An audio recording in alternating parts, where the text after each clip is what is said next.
합니다. 오늘은 특별히 선교 헌신 예배로 드려집니다. 분주한 일상 속에서 잊었던 그 선교와 전도에 대한 비전이 다시 회복되는 귀한 예배가 되길 소망합니다. 찬송가 510장 하나님의 진리 등대 함께 찬양하시겠습니다. 하나님의 진리 등대 길이 길이 빛나니 우리들도 등대되어 주의 사랑 비추세. 우리 작은 불을 켜서 험한 바다 비추세. 물에 빠져 헤매느니 건져내어 살리세. 죄의 밤은 깊어가고 성난 물결 설렌다. 어디 불빛 없는가 고 찾는 물이 많구나. 우리 작은 불을 켜서 험한 바다 비추세. 물에 빠져 헤매느니 건져내어 살리세. 너의 등불도 드워라. 거친 바다 비춰라. 빛을 찾아 헤매느니 생명선에 건져라. 우리 작은 불을 켜서 험한 바다 비추세. 물에 빠져 헤매느니 건져내어 살리세. 우리 한 번 더 하나님의 진리 등대. 하나님의 진리 등대 길이 길이 빛나니 우리들도 등대되어 주의 사랑 비추세. 우리 작은 불을 켜서 우리 작은 불을 켜서 험한 바다 비추세. 물에 빠져 헤매느니 건져내어 살리세. 죄의 밤은 깊어가고 죄의 밤은 성난 물결 설렌다. 성난 물결 설렌다.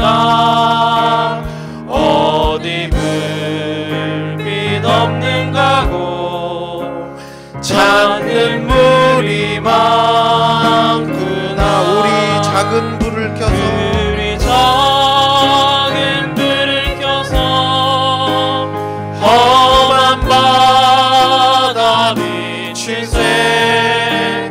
물에 빠져 헤매느니 건져내어 살리세. 너의 등불도 드워라. 거친 바다 비춰라. 빛을 찾아 헤매느니 생명선에 건져라. 우리 작은 불을 켜서 우리 작은 불을 켜서 험한 바다 비추세. 물에 빠져 헤매느니 건져내어 우리 작은 불을 켜서 우리 작은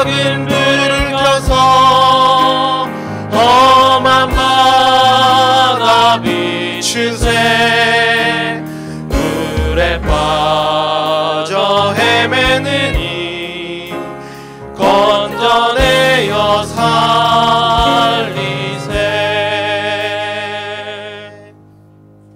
아멘. 우리는 정말 작은 불일지 몰라도 결국 우리를 통해 영혼 구원의 역사를 이루신 그날을 꿈꿔 봅니다. 그때를 기다리는 마음으로 우리 다 함께 우리 보좌 앞에 모였네 찬양하시겠습니다.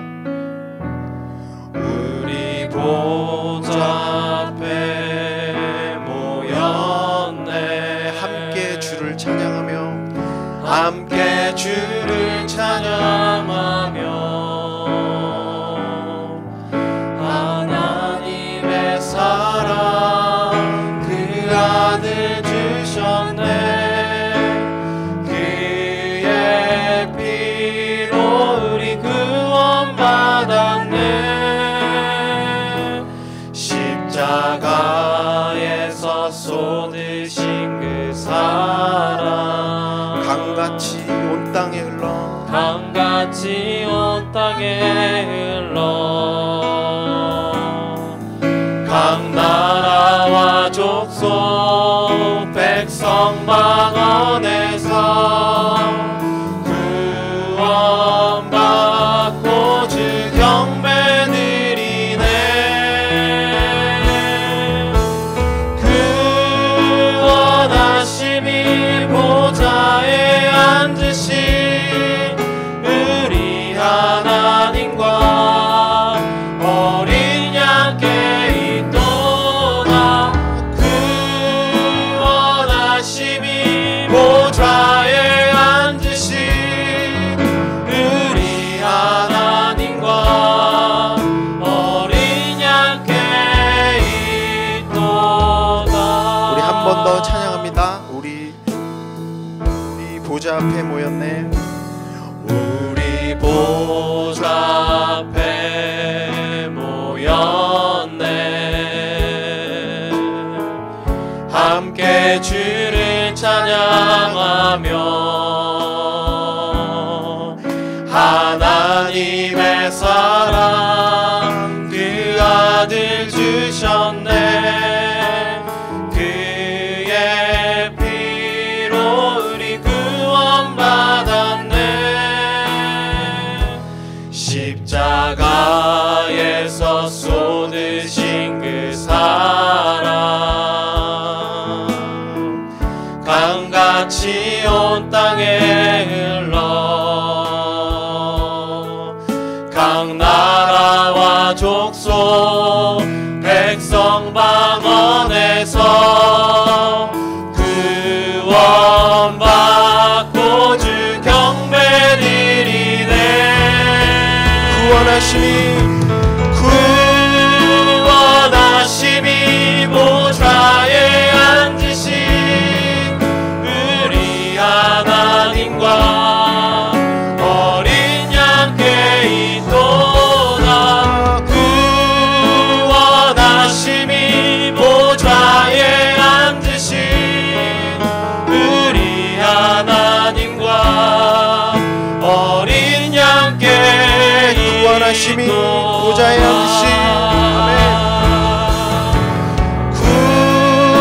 구원하심이 보좌에 앉으신 우리 하나님과 어린 양께 있도다.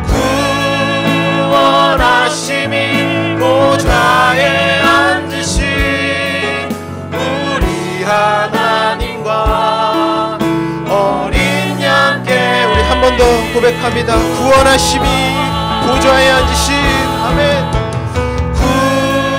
구원하심이 보좌에 앉으신 우리 하나님과 어린 양께 있도다. 구원하심이 보좌에 앉으신 우리 하나님과 어린 양께 있도다. 아멘.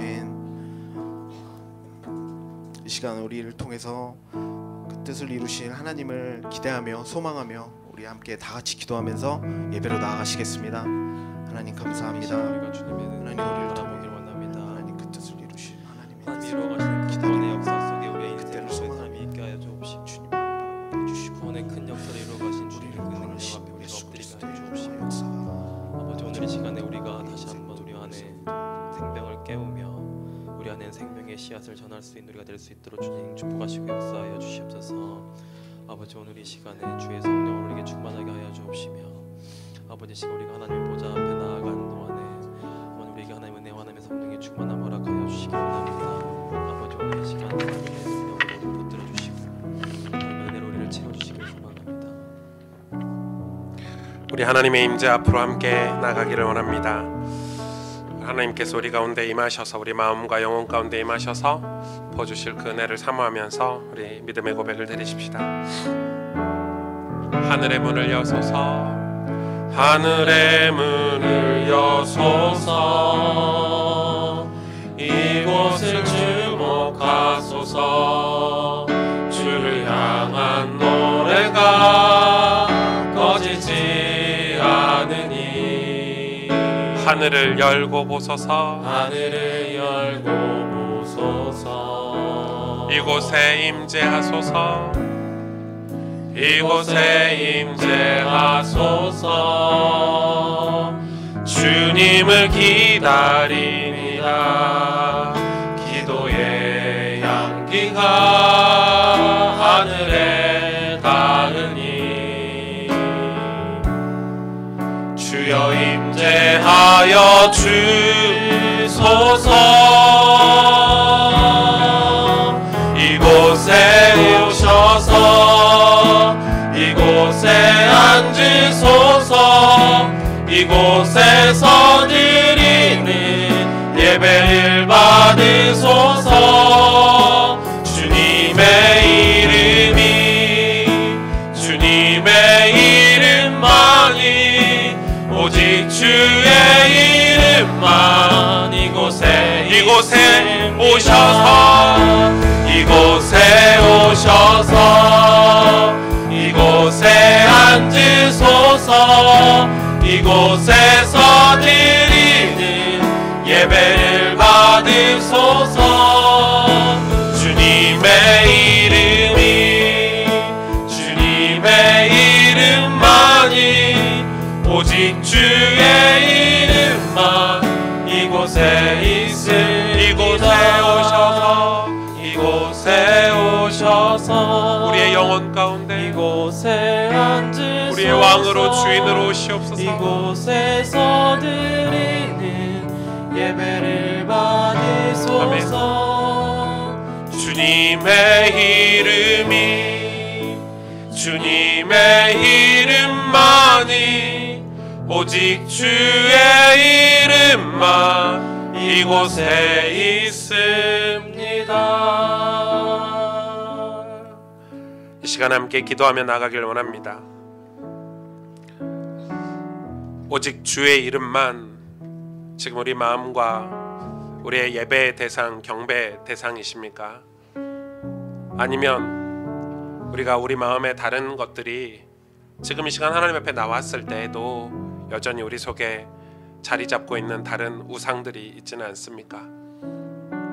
주님 우리 마음 가운데 임재하여 주시길 원하고 우리 가운데 왕으로 우리의 주인으로 임하시기를 원하시는데 우리 마음 가운데 죄악이 있다면 우리 가운데 다른 걸 섬기는 다른 걸 사랑하는 우상이 있다면 주님이 임하실 수가 없는 것입니다. 오늘 시간 우리의 마음속에 있는 더럽고 추악한 우리의 죄악들을 우리의 우상들을 회개하며 나가길 원합니다. 그리고 주님 내 안에 오시옵소서 왕으로 주인으로 이 시간 오시옵소서 오늘 우리가 드리는 이 예배 우리가 오늘 드리는 이 경배 경외가 오직 주의 이름만 높이는 오직 우리를 구원하신 하나님께 영광이 되는 정말 하나님만 기뻐하시는 예배가 되길 원합니다.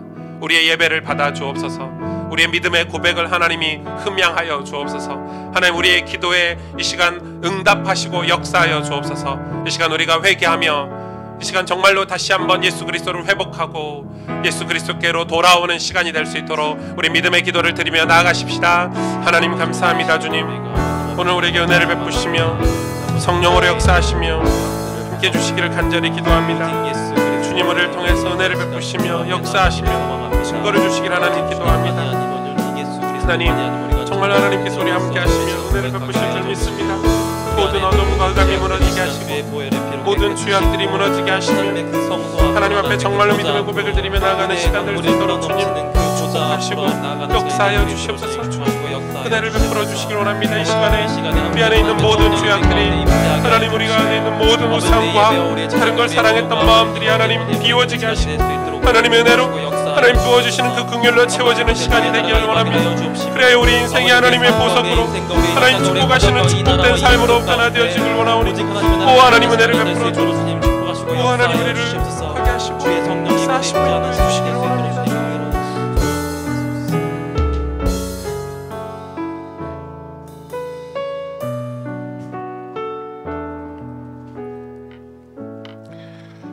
우리의 신앙을 하나님 앞에 한 목소리로 고백합니다. 전능하사 전지를 만드신 하나님 아버지를 내가 믿사오며 그의 아들 우리 주 예수 그리스도를 믿사오니 이는 성령으로 잉태하사 동정녀 마리아에게 나시고 본디오 빌라도에게 고난을 받으사 십자가에 못 박혀 죽으시고 장사한 지 사흘 만에 죽은 자 가운데서 다시 살아나시며 하늘에 오르사 전능하신 하나님 편에 앉아 계시다가 저리로서 산 자와 죽은 자를 심판하러 오시리라.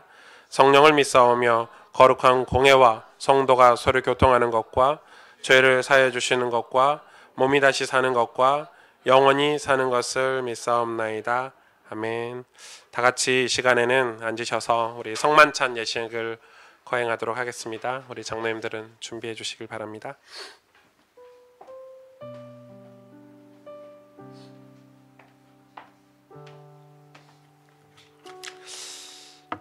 성만찬 예식은 하나님 앞에서 고린도전서 10장 16절 17절에 보니까 이렇게 말씀하고 있죠. 우리가 축복하는 바 축복의 자는 그리스도의 피에 참여함이 아니며 우리가 떼는 떡은 그리스도의 몸에 참여함이 아니냐. 떡이 하나요 많은 우리가 한 몸이니 이는 우리가 다 한 떡에 참여함이라 이렇게 말씀하고 있습니다. 예수님이 평생을 두고 이 성만찬 예식을 기념하라고 하셨습니다. 그 말은 이렇게 빵을 떼고 이 포도주를 나눠 마시는 거를 해라 이 말이 아니라 그 우리가 티끌과 같은 이 먼지 같은 우리를 예수 그리스도의 그 살과 피를 살을 뜯기시고 피를 쏟으신 그 십자가 사건을 통해서 구원받은 그 은혜를 잊지 말라는 것입니다. 그 사랑을 여러분 잊지 말라는 것입니다. 우리가 직분이 많이 높아지고 신앙생활의 연수가 길어질수록 그걸 더욱 잊지 말라는 것입니다. 그래서 이 성만찬 예식을 매달 하는 교회들도 있습니다. 저는 참 좋다고 생각합니다. 우리가 절기를 따라서 이 성만찬 예식을 하는데 오늘 하나님 앞에서 혹시 여러분 하나님 앞에서 그 첫사랑, 그 첫 은혜들을 다시 회복했으면 좋겠고 하나님 그간에 우리를 인도해 주신 그 은혜들을 여러분이 묵상했으면 좋겠고 그 구원의 은혜, 내가 천국 백성이 된 그 큰 사랑을 이 시간 여러분 다시 회복하는 그런 시간이 됐으면 좋겠습니다. 우리가 이 찬양을 같이 하나님 앞에 부릅니다. 보혈을 치나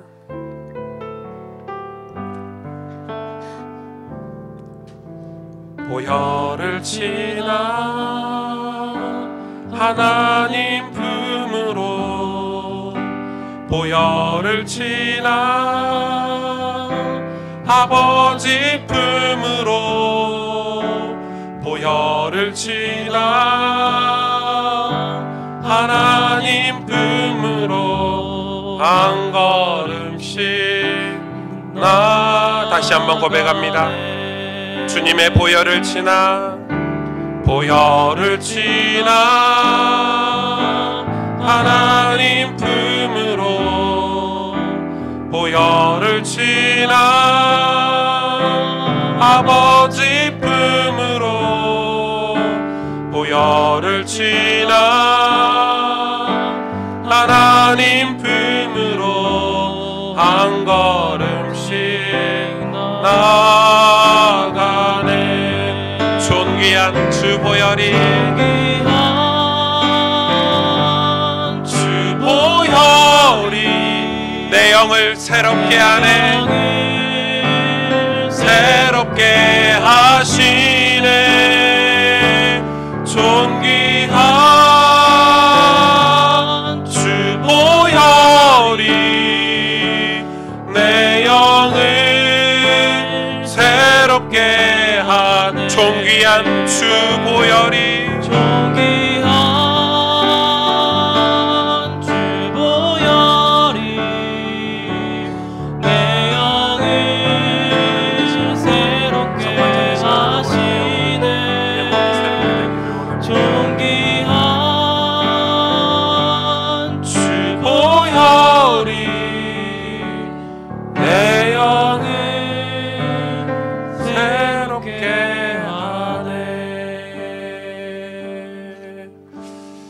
함께 기도하겠습니다. 기도하는 동안 당님들 준비해 주시고요. 하나님께서 우리 인생의 주인 되심을 고백합니다. 우리는 하나님을 떠나 죄악과 부패한 죽음 가운데 살 수밖에 없었는데 하나님께서 완전한 사랑, 그리스도의 보혈의 능력으로 새 생명을 얻게 하시니 감사드립니다. 그 은혜의 깊이와 높이를 측량할 수 없어 날마다 감사와 감격으로 살 수 있게 하시니 감사드립니다. 우리의 부패한 본성에서 말미암은 어리석음마저도 하나님의 말씀으로 하나님의 사랑에서 멀어지게 할 수 없음을 믿습니다. 이제 예수 그리스도로 우리에게 참 자유와 생명을 주셨음은 온 세상에 선포하기 위하여 이 성만찬에 참여하게 하시니 감사드립니다.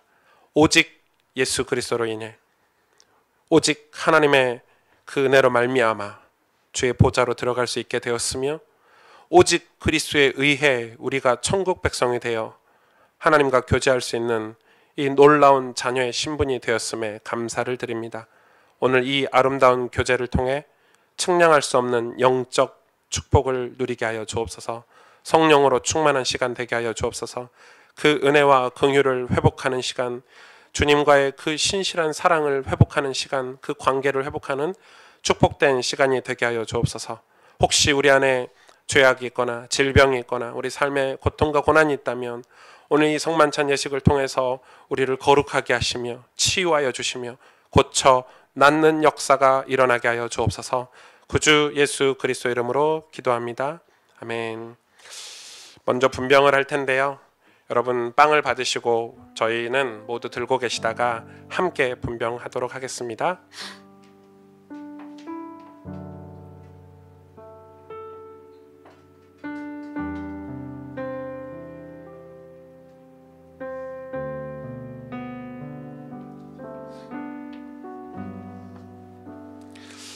예수께서 이르시되 나는 생명의 떡이니 내게 오는 자는 결코 줄이지 아니할 터이요 나를 믿는 자는 영원히 목마르지 아니하리라. 주님이 우리의 생명의 떡이 되셨습니다. 다른 걸로는 우리가 다시 배고프고 다시 굶주리고 다시 공허하지만 주님으로 우리가 영원한 양식을 얻게 된 거죠. 진실로 진실로 너에게 이르노니 믿는 자는 영생을 가졌나니 내가 곧 생명의 떡이라. 너희 조상들은 광야에서 만나를 먹었어도 죽었거니와 이는 하늘에서 내려오는 떡이니 사람으로 하여금 먹고 죽지 아니하게 하는 것이라. 나는 하늘에서 내려온 살아있는 떡이니 사람이 이 떡을 먹으면 영생하리라. 내가 줄 떡은 곧 세상의 생명을 위한 내 살이라 하시니라. 여러분 빵을 가지고 우리 잠깐 기도하는 시간을 가지시길 바랍니다. 정말 예수님이 여러분의 생명의 양식이고 이 떡을 먹으면 예수님의 몸된 이 예수님을 마음의 주인으로 고백되기를 원하고 정말 예수 그리스도로 말미암아 우리가 받은 그 구원의 은혜를 시간 묵상하기를 원합니다.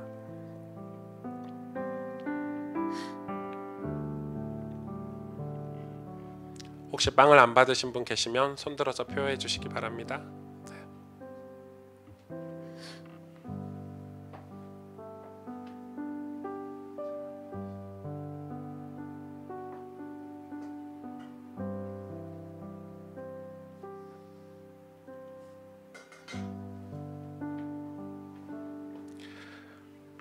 다 같이 주님이 기념하라고 명령하신 빵에 참여하겠습니다.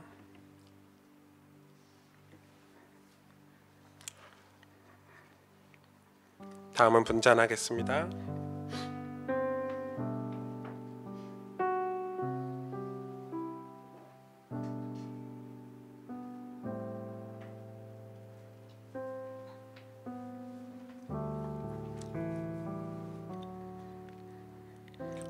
너희가 알거니와 너희 조상이 물려준 헛된 행실에서 대속함을 받은 것은 은이나 금같이 없어질 것으로 된 것이 아니요 오직 흠없고 점없는 어린 양 같은 그리스도의 보배로운 피로 된 것이니라. 내가 너희를 고아와 같이 버려두지 아니하고 너희에게로 오리라.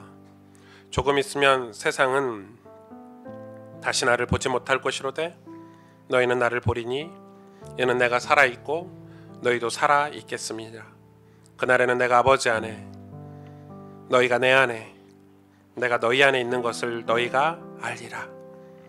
나의 계명을 지키는 자라야 나를 사랑하는 자니 나를 사랑하는 자는 내 아버지께 사랑을 받을 것이요 나도 그를 사랑하여 그에게 나를 나타내리라.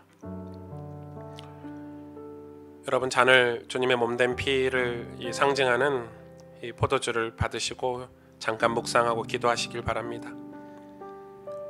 어린 양 같은 그리스도의 보배로운 피로 우리가 구원받을 수 있지 우리의 행실로 우리의 금과 은 같은 없어질 것으로 구원받을 수 없습니다.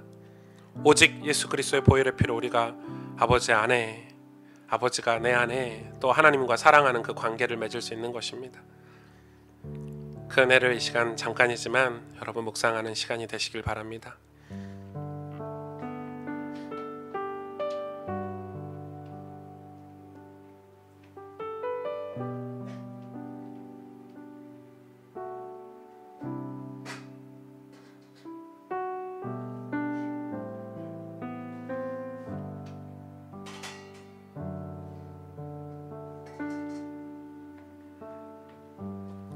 다 같이 주님이 기념하라고 명령하신 잔에 참여하겠습니다. 여러분, 빈잔은 이따 나가실 때 이렇게 버려주시면 좋을 것 같고요.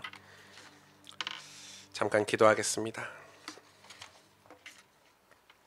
그리스도의 보혈의 피로 우리를 구원하신 하나님, 우리를 그리스도와 아름다운 교제 가운데 들어오게 하기 위하여 이같이 비참한 죄인들에게 완전한 선물을 주시니 감사드립니다.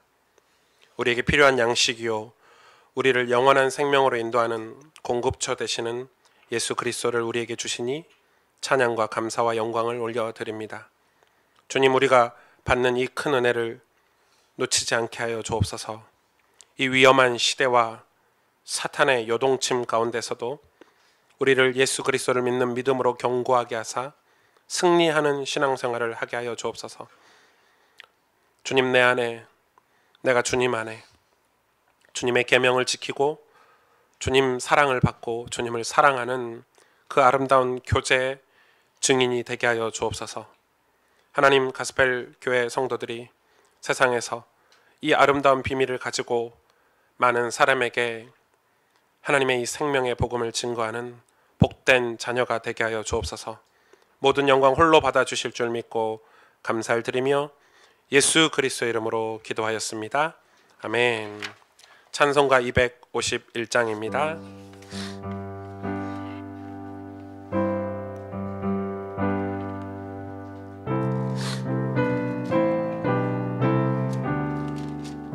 놀랍다 주님의 큰 은혜, 놀랍다 주님의 큰 은혜,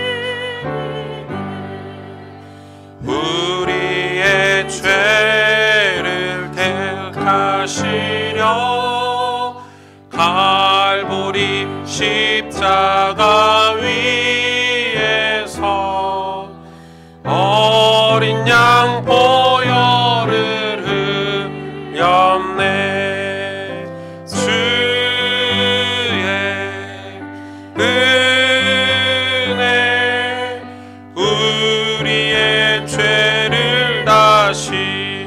섭네 주의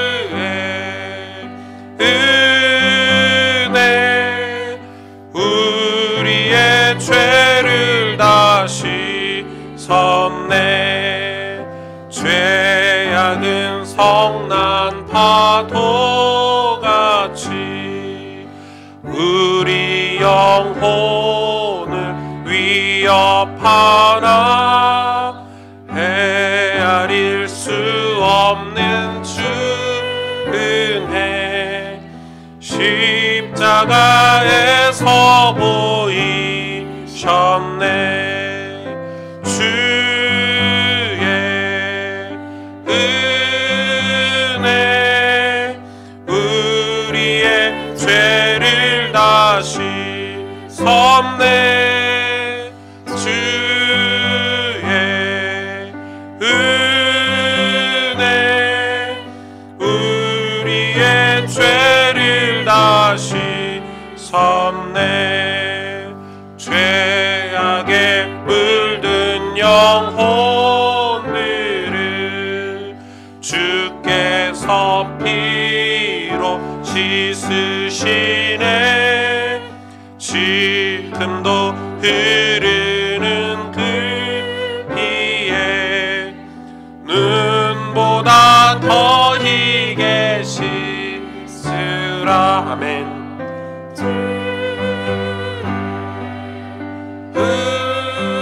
은혜 우리의 죄를 다시 섭네. 주의 은혜 우리의 죄를 다시 선. 피할 수 없는 그네를 믿는 자에게 거저주네. 믿는 자에게 거저주네. 형제여 주 앞에 나와서 더 지체 말고 곧 받으라. 주의 은혜 우리의 죄를 다시 섭네. 주의 은혜 우리의 죄를 다시 섭네.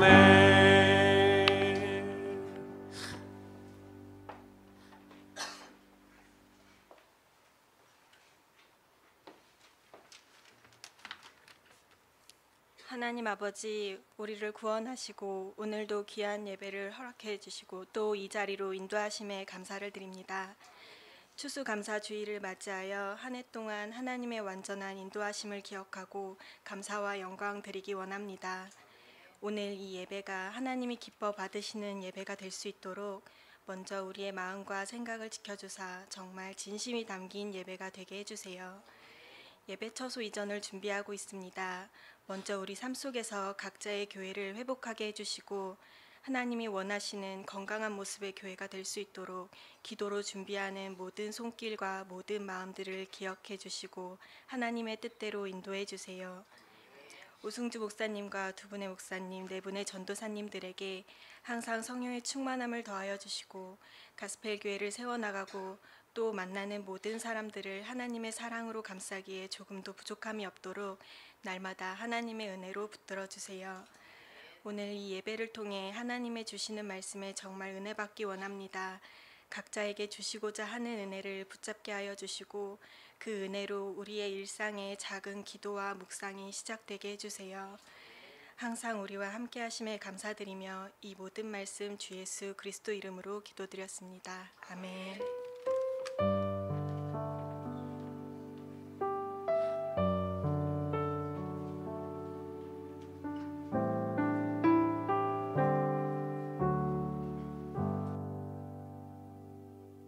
그런 고백이 되었으면 합니다. 하나님 이 민족 새롭게 하시고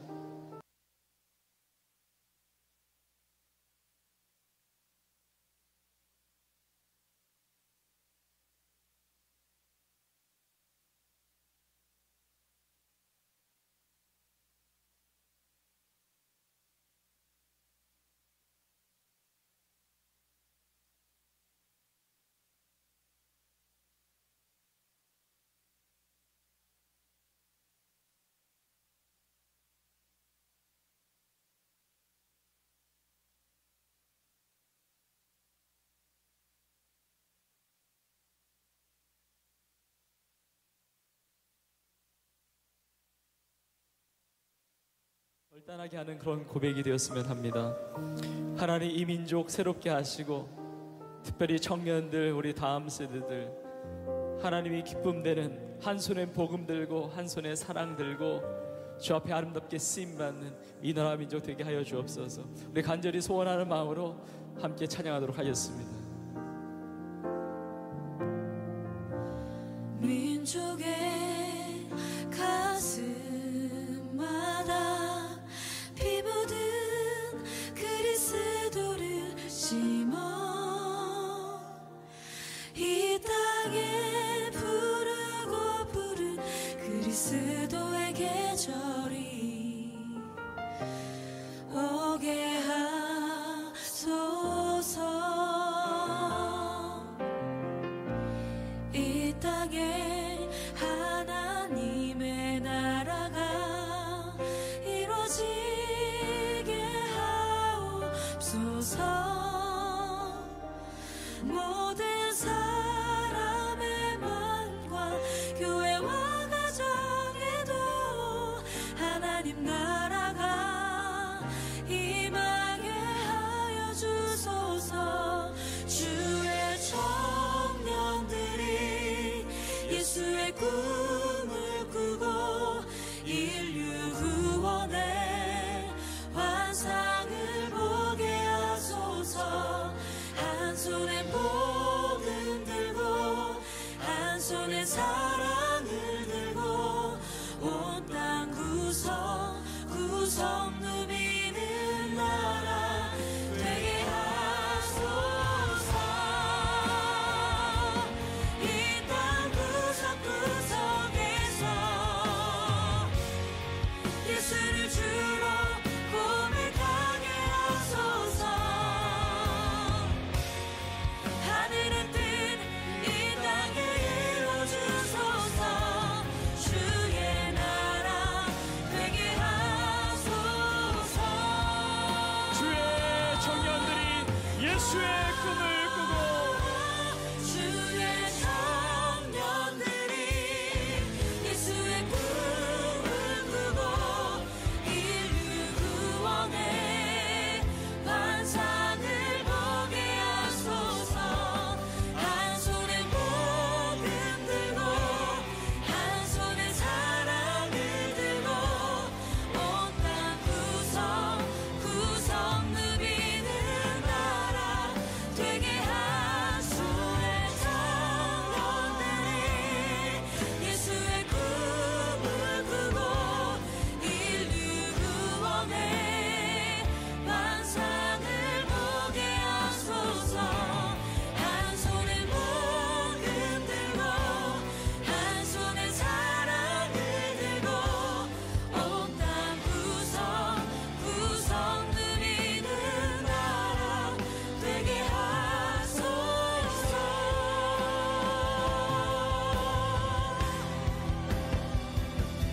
온 땅 구성 누리는 나라 되게 하소서. 우리 하나님께 감사와 영광의 박수 올려드리겠습니다. 오늘 하나님이 이 추수감사주일에 또 저와 여러분에게 주시는 말씀은 창세기 4장 16절에서 26절 말씀입니다. 저희는 지금 창세기를 순서대로 우리 강해하며 말씀을 나누고 있습니다. 4장 16절에서 26절 말씀 제가 봉독해 드립니다. 가인이 여호와 앞을 떠나서 에덴 동쪽 놋 땅에 거주하더니 아내와 동침함에 그가 임신하여 에녹을 낳은지라. 가인이 성을 쌓고 그의 아들의 이름으로 성을 이름하여 에녹이라 하니라. 에녹이 이랏을 낳고 이랏은 무후야엘을 낳고 무후야엘은 무드사엘을 낳고 무드사엘은 라멕을 낳았더라. 라멕이 두 아내를 맞이하였으니 하나의 이름은 아다요 하나의 이름은 실라였더라.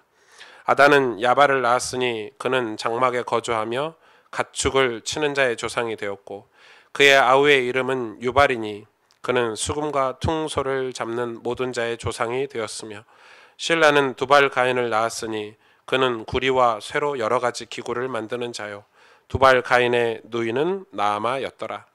라멕이 아내들에게 이르되 아다와 실라여 내 목소리를 들으라. 라멕의 아내들이여 내 말을 들으라. 나의 상처로 말미암아 내가 사람을 죽였고 나의 상함으로 말미암아 소년을 죽였도다. 가인을 위하여는 벌이 7배일진데 라멕을 위하여는 벌이 77배이로다 하였더라. 아담이 다시 자기 아내와 동침하매 그가 아들을 낳아 그의 이름을 셋이라 하였으니 이는 하나님이 내게 가인이 죽인 아벨 대신에 다른 씨를 주셨다 함이며 셋도 아들을 낳고 그의 이름을 에노스라 하였으며 그때 사람들이 비로소 여호와 이름을 불렀더라. 아멘. 오늘 본문은 조금 중요해서 여러분이 많이 집중을 해주셔야 제가 설명을 잘 드릴 수 있을 것 같습니다. 오늘 본문에 좀 들어가기 전에 저는 이 성경을 보면서 믿음에 대해서 이렇게 배웠습니다. 믿음은 하나님의 때를 준비하며 기다리는 것이다. 이렇게 배웠습니다. 저는 개인적으로 이렇게 IQ가 높진 않습니다. 이렇게 머리가 이렇게 그렇게 좋지는 못합니다. 저하고 함께 일하시는 분들이 늘 의문을 가지고 있는 것은 오 목사는 이렇게 머리가 그렇게 안 좋은데 그래서 일을 맨날 실수하거든요. 맨날 실수하는데 이렇게 왜 저 일을 하고 있을까? 왜 저 자리에 있을까? 뭐 이런 얘기들을 항상 많이 합니다. 저하고 제일 가깝게 있는 저희 교회 교육자분들이 저하고 함께 사역하시는 분들이 6분, 저까지 포함해서 7분의 교육자 있는데 우리 교육자분들 너무 잘 아시죠? 저는 저희 교육자 전쌤들 목사님들에게 맨날 혼납니다. 실수를 너무 많이 하니까. 그런데 제가 하나님의 은혜를 받고 한 가지 제가 인지하고 있는 게 있는데 그것은 바로 제 자신을 너무 잘 안다는 것입니다. 제 자신을 객관화해서 바라보는 것입니다. 어제 이 설교 준비를 사실 화요일 수요일 했는데 어제 우리 은주 권사님 인스타에 보니까 그것을 메타인지라고 한다는 걸 어제 처음 알게 됐습니다. 아, 그게 메타인지구나. 이 서울대생이 머리가 좋은 게 아니라 그러죠. 메타인지 능력이 굉장히 뛰어나다고 합니다. 그러니까 내 자신을 객관화해서 바라보는 능력을 바로 메타인지라고 합니다. 그걸 너무 잘 아는 거죠. 그래서 자기 반성과 이 자기 성찰이 있는 삶을 사는 것입니다. 그렇기 때문에 발전이 있죠. 반대로 자기 반성과 자기 성찰이 없는 사람은 절대 발전이 없습니다. 저는 예수님을 처음 믿은 고등학교 1학년 때부터 일기를 썼습니다. 여러분 벌써 제가 예수 믿은 지 27년 동안 일기를 쓰고 있으니까 좀 제 일기장이 얼마나 많겠습니까? 산더미 같습니다. 여러분 일기를 안 써도 되겠잖아요. 그만 써도 되겠잖아요. 이제는 안 써도 될 나이가 됐는데도 매일 일기를 씁니다.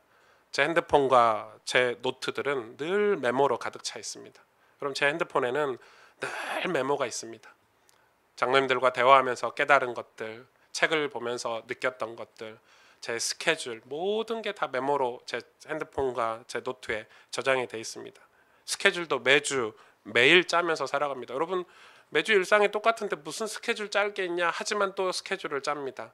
오늘은 내가 하나님 말씀으로 어떻게 살아갈까? 오늘은 내가 똑같은 삶이지만 어느 시간에 기도를 할까? 늘 스케줄을 짜면서 살아갑니다. 물론 그렇게 살아도 잘 못 산다고 소리를 듣습니다만은 저의 그렇게 살면서 부족한 부분은 저는 성경을 통해서 또 수많은 책들, 선후배들의 책들을 통해서 독서를 통해서 부족한 부분들을 채우고 삽니다. 저는 제 동료 목사님들과 대화하다 보면 다른 교단의 목사님들을 욕하는 거는 들어봤어도 다른 교단의 목사님들을 배우는 것을 보지 못했습니다. 저는 다른 교단들의 리더들의 설교와 책을 놓쳐본 적이 없습니다. 왜냐하면 그렇게 해도 될까 말까라는 것을 잘 알기 때문에 그렇습니다. 저의 기본적인 능력이 떨어지기 때문에 저는 무수한 노력과 애씀이 저희 삶에 이렇게 늘 있습니다. 여러분 그렇게 한 20년쯤 살다 보니까 이제 그게 제 삶에 좀 익숙한 패턴이 됐고 보이지 않는 어떤 시스템이 됐고 그런 것 같습니다. 저는 믿음은 하나님의 때를 준비하며 기다리는 것이라고 배웠습니다. 저는 하나님의 때를 몇 번이나 경험했습니다. 저는 고등학교 때 예수님을 믿고 제 고등학교 친구들에게 복음을 다 전해야 되겠다라고 기도 제목을 가지고 있었습니다. 여러분 그게 쉽지 않잖아요. 막막하고 깝깝하잖아요. 근데 저는 그 막막하고 깝깝한 생각을 하기 전에 매일 친구들에게 복음을 전하기 위해서 성실하게 기도하고 매일 밤 친구들에게 복음 전하기 위해서 편지를 쓰고 그리고 학업이라든지 제 행동 거지를 조금씩 바꾸기 시작했습니다. 하나님 도우심으로. 그래서 졸업하기 전에 저희 반 전체에게 복음을 전하고 저희 반 전체 아이들을 교회로 인도하기도 했습니다. 왜냐하면은 그것은 막막한 꿈과 현실이 아니라 하루하루 그것을 준비하면서 그 때를 기다리며 살았더니 하나님께서 그때의 응답을 주신 것입니다.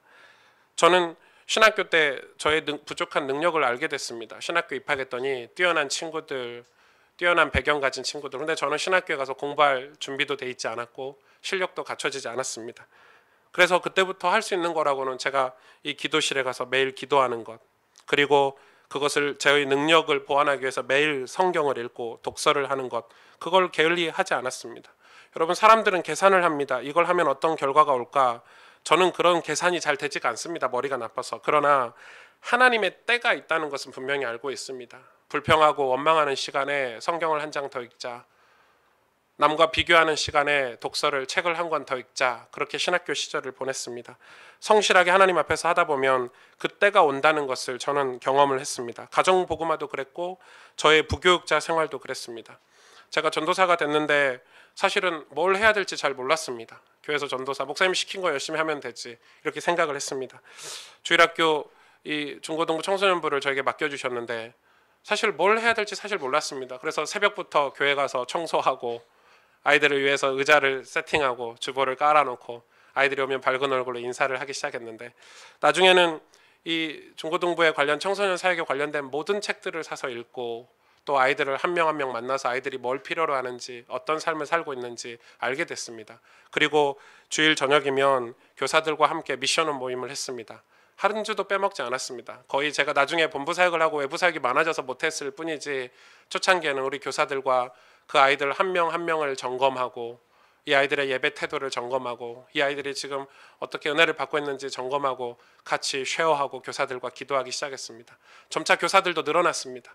왜냐하면 교사들이 무엇인가 사역하기 위한 교사가 아니라 그 주일 저녁에 같이 은혜 받고 하는 그 모임에 사람들이 점차 늘어나기 시작했습니다.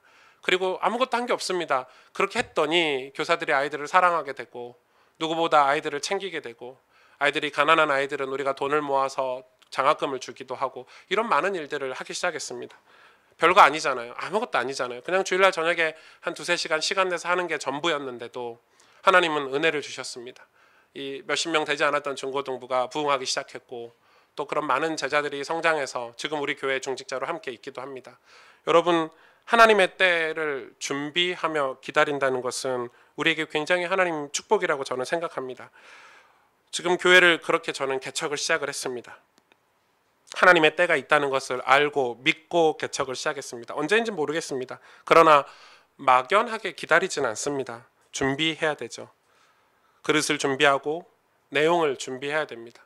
우리가 철저하게, 그래서 우리는 성경을 가지고 내용을 준비하고 우리의 그릇을, 우리의 사랑과 우리의 자비, 긍휼, 이런 하나님의 성품들을 가지고 그릇을 준비해야 된다고 저는 생각합니다. 오늘 추수감사주일에 우리는 또 제가 개척 초기에 여러분하고 나눴던 이 나누고 베푸는 것을 생각을 해야 합니다. 저는 선교를 해야 됩니다. 왜냐하면 우리 인생의 가장 큰 축복이 선교라고 우리는 성경에서 배웠습니다. 그렇게 배웠기 때문에 우리는 선교를 해야 됩니다. 그래서 그것을 위해서 아낌없이 줄 수 있는 축복을 준비해야 됩니다. 그런데 알게 되었습니다. 서울에 와서 부자들을 많이 만나고 실력 있는 사람, 엘리트들을 많이 만났습니다. 그러나 가진 것이 많다고 줄 수 있는 것이 아님을 저는 알게 되었습니다. 오히려 가진 것이 적은 사람들이 그 작은 것을 모아 큰 일을 할 수 있구나라고 깨닫게 되었습니다. 그렇게 시작한 것이 비브리지입니다. 여러분이 매달 후원하는 10,000원짜리 그 한 장이 몇 명의 식사를 제공하는 줄 아십니까? 여러분, 우리가 한 달에 10,000원 하는 그 10,000원이 지금 도대체 몇 명의 아이들의 식사를 책임지고 계시는 줄 아십니까? 최소 10명의 아이들의 식사를 책임지고 있습니다. 여러분, 우리는 작은 일이 아닙니다.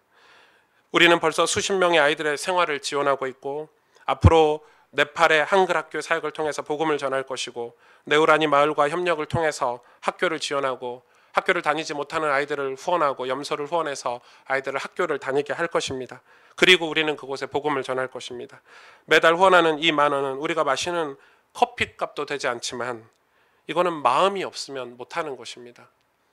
이거는 우리가 앞으로 작은 일이지만 이 작은 준비가 앞으로 어떤 큰 일을 이뤄낼지는 지켜봐야 될 것입니다. 여러분, 그걸 지켜봐 주시기를 바랍니다. 이 교회도 마찬가지입니다. 이 가스펠 교회도 마찬가지입니다. 하나님이 이 교회를 세우신 데는 분명히 하나님의 때를 준비하라고 세우신 거라고 저는 확신합니다. 왜 이 강남 한복판에 이 교회를 세우셨을까요? 개척했을 때는 겨우 개척 멤버가 7명 뿐이었습니다.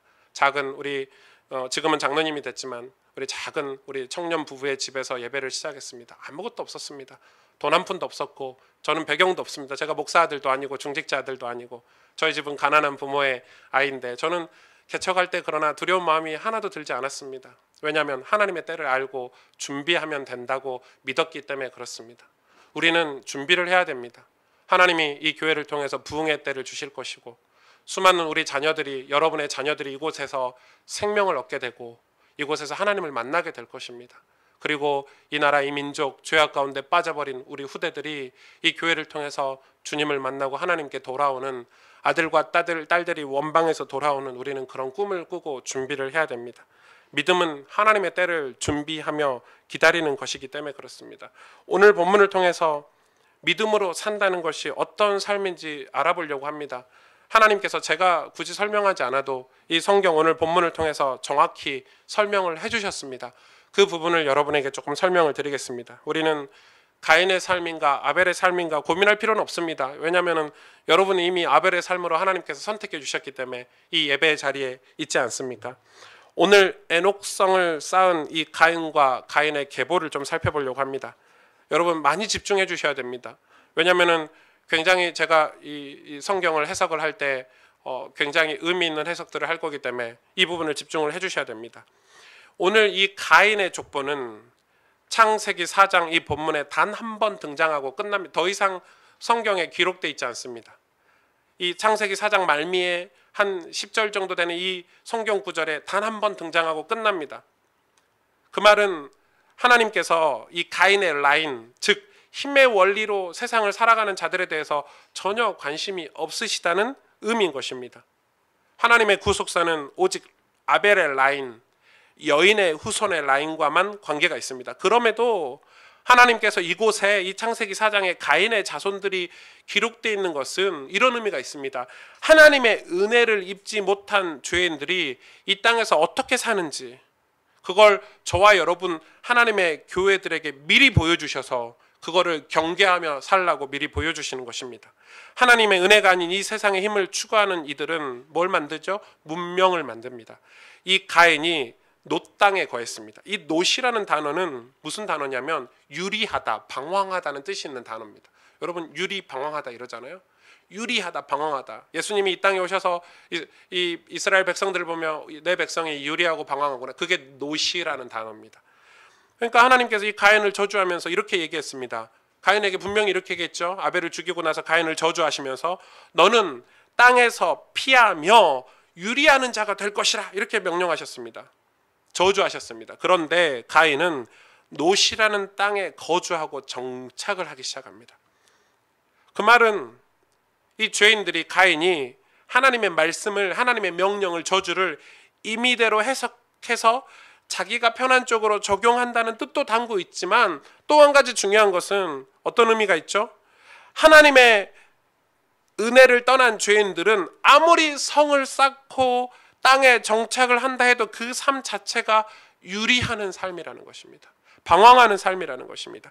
하나님의 은혜를 떠나 사는 사람들은 아무리 이 땅에서 많은 땅을 소유하고 많은 돈을 벌고 많은 명성을 누린다 할지라도 그 삶은 목표 없이 근거 없이 떠도는 유랑의 삶이라는 것을 말씀하고 계시는 것입니다. 그걸 오늘 이 가인의 계보를 통해서 우리가 확인을 할 겁니다.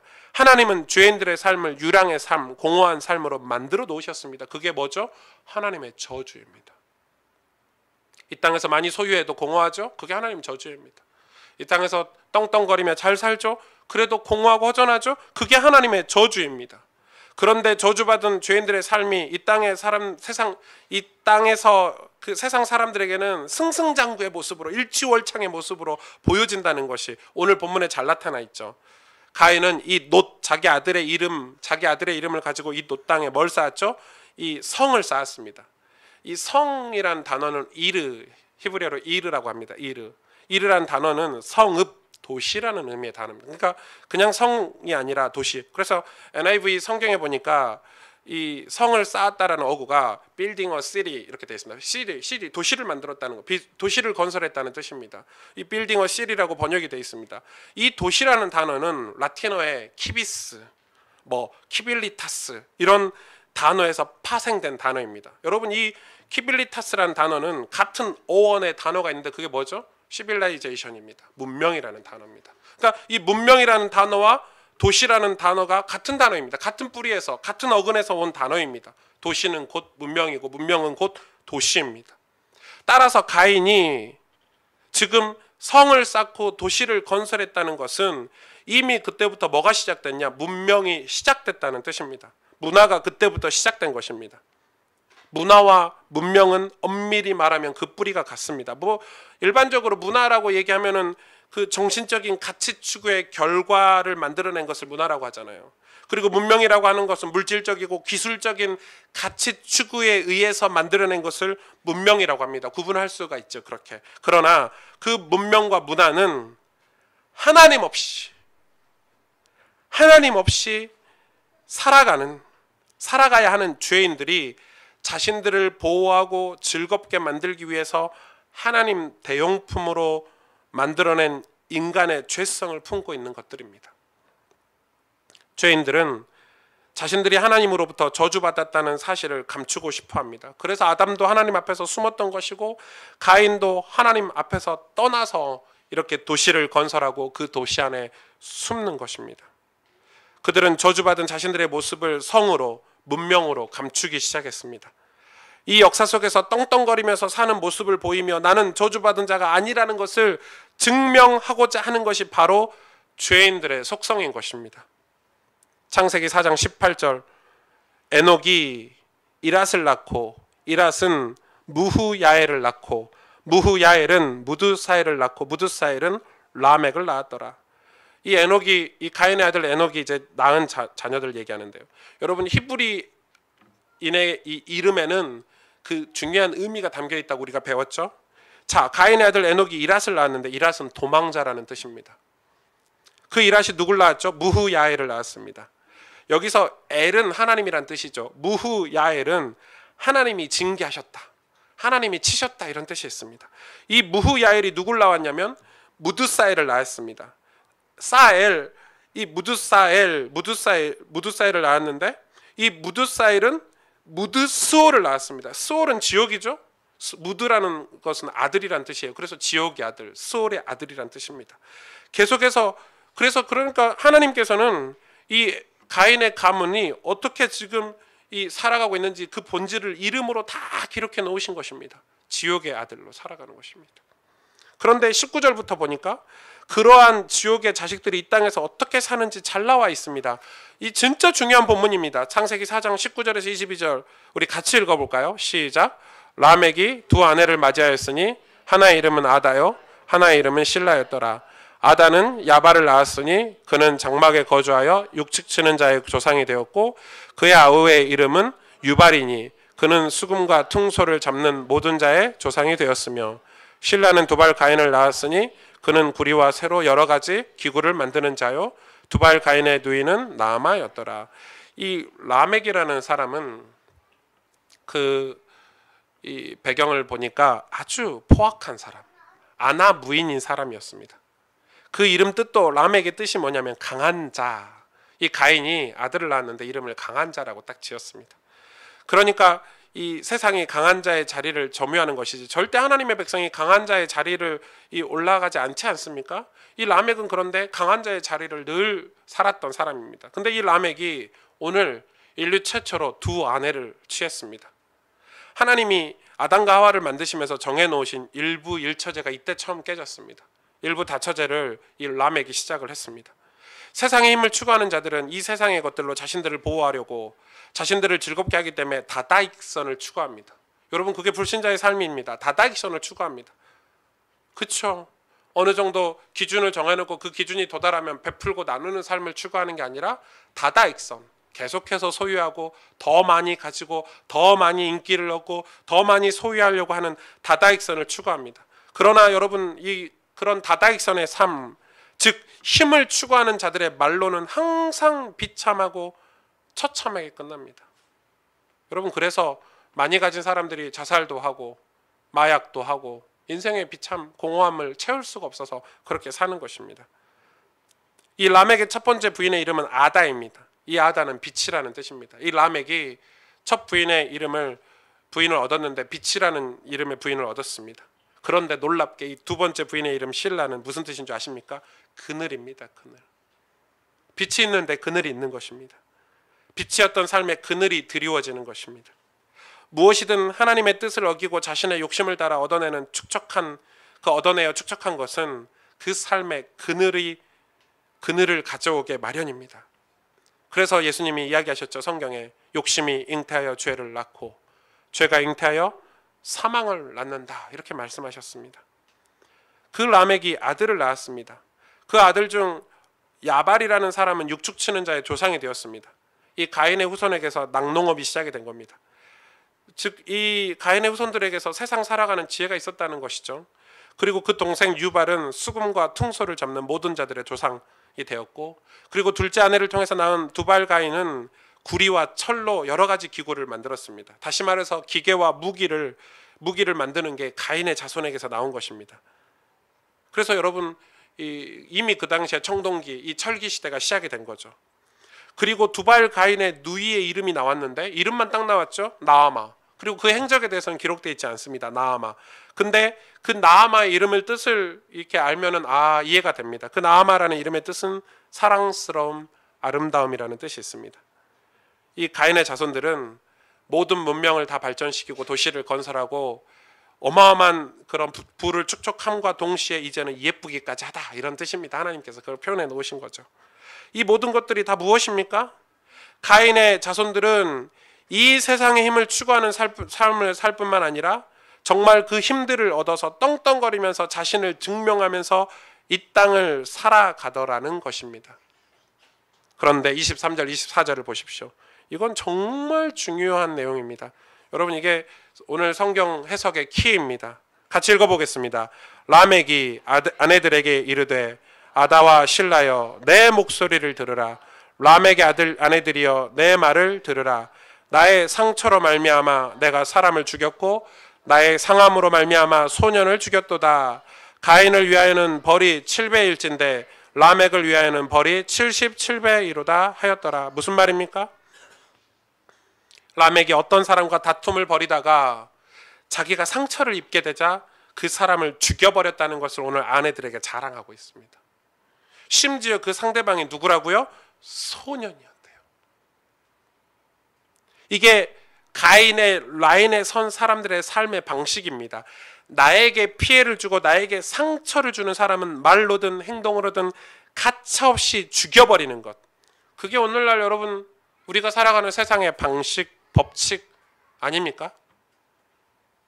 아무리 훌륭한 문명을 이루고 문화를 발전시켜가고 춤추고 노래하고 하프를 켜고 퉁소를 불며 기계를 만들고 무기를 만들어 다른 사람들을 정복하고 육축으로 부자가 되고 얼굴이 예쁘면 무엇합니까? 그 힘으로 다른 사람을 죽이는 데 쓰는 것이 바로 죄인들의 삶입니다.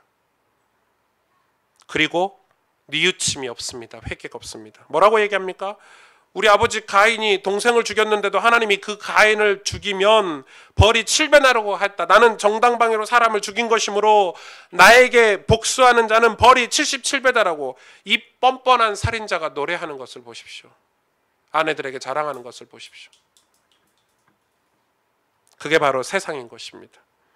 성경이 굳이 이렇게 가인의 자손들의 족보를 몇 개나마 기록한 것은 하나님께서 저와 여러분 성도들에게 이렇게 말씀하시는 것입니다.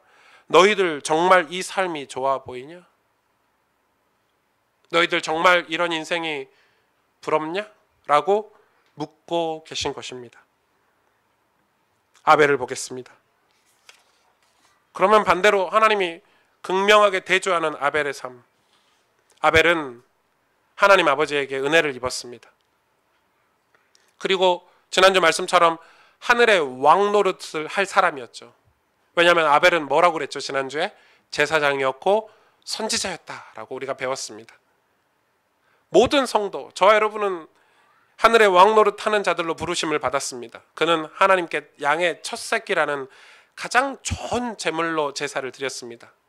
가장 좋은 제물이라는 것은 자기 존재의 확장을 이야기합니다.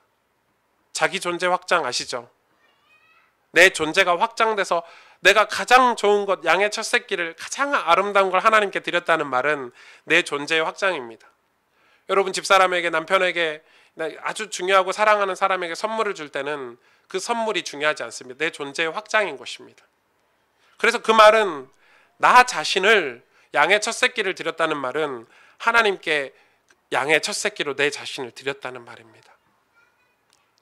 그게 바로 제사장의 삶입니다. 그리고 그는 자신의 삶으로 하늘의 삶의 원리인 십자가의 삶을 자신의 삶으로 선지했던 사람입니다. 선지자, 선지는 뭐죠? 먼저 알다가 선지잖아요. 그죠? 먼저 선 알지자를 써서 선지, 먼저 안 것입니다. 이 아벨은 하나님의 뜻을, 하늘의 뜻을 먼저 알고 있었던 사람입니다. 그렇기 때문에 흔들림이 없었습니다. 여러분, 그는 이 땅의 삶이 전부가 아니라는 것을 알고 있었습니다. 그렇기 때문에 형이 가인이 자신을 때려 죽일 때에도 하나님을 배신하지 않았습니다. 여러분 생각해 보십시오. 만약에 아벨이 자신의 목숨을 부지하기 위해 세상과 타협할 마음이 있었다면 형이 한 방에 죽였을까요? 한 방에 그냥 사람 목숨이 그렇게 쉽지 않잖아요. 형이 그를 때렸을 때 이렇게 얘기했을 것입니다. 형, 내가 잘못했어. 형이 말하는 것처럼 이제 형이 요구하는 삶을 살게. 다시는 형을 질투나게 하지 않을게. 미안해. 라고 타협했을 것입니다. 그런데 아벨은 그냥 가인에게 맞아 죽어버렸습니다. 그게 성도의 삶인 것입니다. 다른 모든 문제에 있어서는 양보하고 져주고 인내해주지만 하나님과 하나님 나라를 증거함에 있어서는 목숨까지도 내어놓는 삶이 바로 제사장이요 선지자의 삶입니다. 심지어 자신의 삶 전체를 하나님 앞에 제물로 드리고 간 것입니다. 그게 여러분 아벨의 삶이었습니다. 그런데 성경은 그러한 삶이 단순히 아벨의 삶에 국한된 것이 아니라고 말합니다. 베드로전서 2장 9절에 성도들, 저와 여러분이 바로 하늘의 왕노릇한 사람이라고, 제사장의 삶을 살아야 된다고, 선지자의 삶을 살아야 된다고, 아름다운 하나님의 덕을 선포하는 선지자라고 말씀하고 있는 것입니다. 그렇다면 이 땅에서 우리들의 삶은 어떠해야 옳습니까? 여러분, 이 예수 그리스도와 아벨의 삶이 우리 삶에 그대로 투영되어 나타나야 되는 것입니다. 하나님 나라의 삶의 원리인 십자가의 삶의 원리를 이 땅에서 삶으로, 몸으로 구현해야 되는 것입니다. 그게 여러분 선지자로서의 삶이고 제사장으로서의 삶입니다. 그리고 그렇게 자신을 죽여 하나님의 영광을 구하고 다른 이들의 유익을 구하는 십자가의 삶을 가리켜 제사장의 삶이라고 이 얘기합니다. 여러분, 아벨은 첫 선지자였잖아요. 그게 바로 아벨로부터 우리에게 요구되는 성도들의 삶입니다. 그러면 금방 이런 질문이 들죠. 목사님, 아니 예수 믿는다는 게 그렇게 손해만 보고 가는 삶입니까? 아니죠. 우리가 이 시점에서 손익계산서를 여러분 정확하게 확인하고 가야 됩니다. 많은 목사님들이 맞아요, 손해봐야 돼요. 아니, 손해 아닙니다. 여러분, 그렇게 생각하시면 저희들은 아직 천국 복음을 잘 모르는 것입니다. 하나님 나라의 백성인 이 아벨이 이 땅에서 세상 사람들인 가인에게 맞아 죽음으로써 잃어버린 게 무엇이죠? 여러분, 도대체 뭘 잃어버렸습니까? 하나님 나라의 백성인 아벨이 하나님 나라에 꼭 가야 될 어떤 것을 잊어버리게 되었습니까? 아니지 않습니까? 아벨은 하나님 나라의 백성입니다. 하나님 나라에서는 이 땅의 것들을 사용할 수가 없습니다. 여러분, 아무것도 사용할 수 없습니다. 따라서 이 땅에서 첫 번째로 맞아 죽은 아벨이 제일 먼저 죽었거든요. 인간 중에. 하나님 나라의 백성으로서 잃어버린 것은 아무것도 없습니다. 그 대신 그가 얻은 것이 무엇입니까? 처음으로 맞아 죽었더니 첫 번째 천국 백성이 되었습니다. 2로 구원받은 자가 되었습니다. 아벨의 삶이 보여주는 것은 하나님의 백성들이 이 땅에서 맞아 죽는 것은 무엇인가를 잃는, 손해를 보는 삶이 아니라 하나님 나라의 상금인 영생을 얻는 수지 맞는 삶이라고 지금 설명하고 계시는 것입니다. 왜 예수를 믿고 올바른 신앙 양심으로 살면 이렇게 손해를 봐야 되나 그럽니까? 아닙니다. 손해가 아닙니다. 예수 믿고 신앙 양심으로 사는 게 손해입니까? 반듯하게 살고 거룩하게 살면서 우리가 불법으로, 부정한 방법으로 재산을 축적하고 남을 짓밟고 남을 죽이고 사는 것을 보면 부럽습니까? 우리가 누군가를 용서해주고 사랑해주고 인내해주는 삶을 손해보는 삶들이라고 생각합니다. 그건 아직까지도 이 땅의 것들에 많이 가치를 부여하고 있다는 증거일 뿐입니다.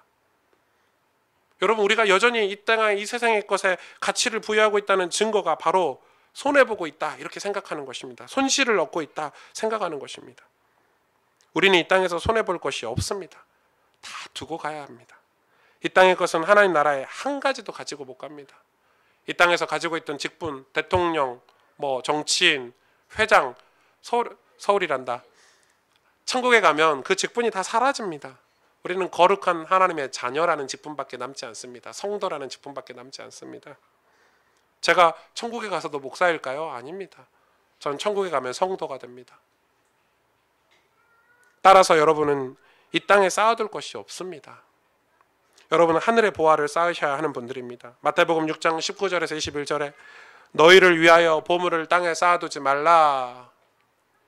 거기는 좀과 동록이 해하며 도둑이 구멍을 뚫고 도둑질하느니라. 오직 너희를 위하여 보물을 하늘에 쌓아두라. 거기는 좀이나 동록이 해하지 못하며 도둑이 구멍을 뚫지 못하고 도둑질도 못하느니라. 내 보물이 있는 그곳에는 내 마음도 있느니라. 하늘의 보물을 쌓으라는 이 말씀을 가지고 많은 목사님들이 헌금을 많이 해라, 이 땅의 것을 많이 드리면 하늘에서도 많이 누리게 될 거다라는 이런 말도 안 되는 기복신앙을 가르칩니다. 그래, 여러분, 천국은 믿긴 믿어지십니까? 그래서 헌금 많이 하고 그래서 그걸 많이 하늘에 쌓아놓으면 하늘 가서 그 많은 걸 누리고 살 수 있을 것 같으십니까? 그건 진짜 욕 나오는 해석이죠. 이게 마리아 방구야라는 해석입니다. 그건 하늘나라에 가서도 다른 사람들보다 더 부자로 살기 위한, 그래서 이 땅에서 애쓰는 사람들, 그게 하늘나라의 삶의 원리인 십자가의 삶이 무엇인지 아는 사람들의 삶일까요? 아니죠. 만일 하늘나라에서도 천국에서도 빈부귀천의 차이가 있다면 그곳은 천국이 아닐 것입니다. 그렇다면 하늘의 보화를 쌓는다는 이 말이 무엇입니까? 예수님이 지금 하늘의 보화를 쌓으라는 이 말이 무엇입니까? 하늘의 보물은 바로 성도입니다. 성도. 하나님이 보실 때 보물은 바로 오승주입니다. 하나님 보실 때 보물은 바로 황다이시고 최은주이고 진정은입니다. 이름 다 못 불러서 죄송합니다만, 하늘의 보물을 쌓는다는 의미는 성도가 이 땅에서 진정한 하늘의 보물로 다듬어져 가는 것을 말합니다. 어떻게 성도가 이 땅에서 보물로 다듬어질 수 있죠? 자기에게 주어진 이 땅의 것들을 자신의 것으로 여기지 않고 청지기의 삶을 살아내는 것을 말합니다. 나의 것을 털어 가난하고 억압받고 약하고 소외된 사람들을 섬기는 하나님 나라의 삶의 원리로 보석처럼 사는 것을 말합니다. 그것을 손해라고 생각하시면 안 됩니다. 우리는 아벨의 삶을 통해서 하나님 나라의 백성들은 이 땅에서 손해볼 것이 없다는 것을 배우고 있습니다. 이 웨스트민스터 대수도원에 있는, 이 영국에 가면 웨스트민스터 대수도원이 있는데, 이 크리스토퍼 체프먼이라는 아주 존경하는 수도사가 그 묘비에 이렇게 그의 유명한 유언이 써 있습니다. 유언이 엄청 깁니다. 이렇게 써 있습니다. 내가 죽음 앞에 서보니 내가 평생토록 다른 이들에게 준 것은 내가 모두 갖고 있다. 그것들은 모두 다 그들의 삶 속에서 나의 것으로 남아있다.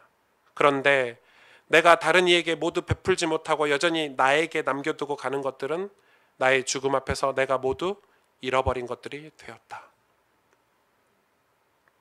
이해가 되시죠? 우리가 이 땅을 떠나면서 내 소유로 남겨진 것들은 하나님 나라에 가서 하나도 쓸모가 없는 것입니다.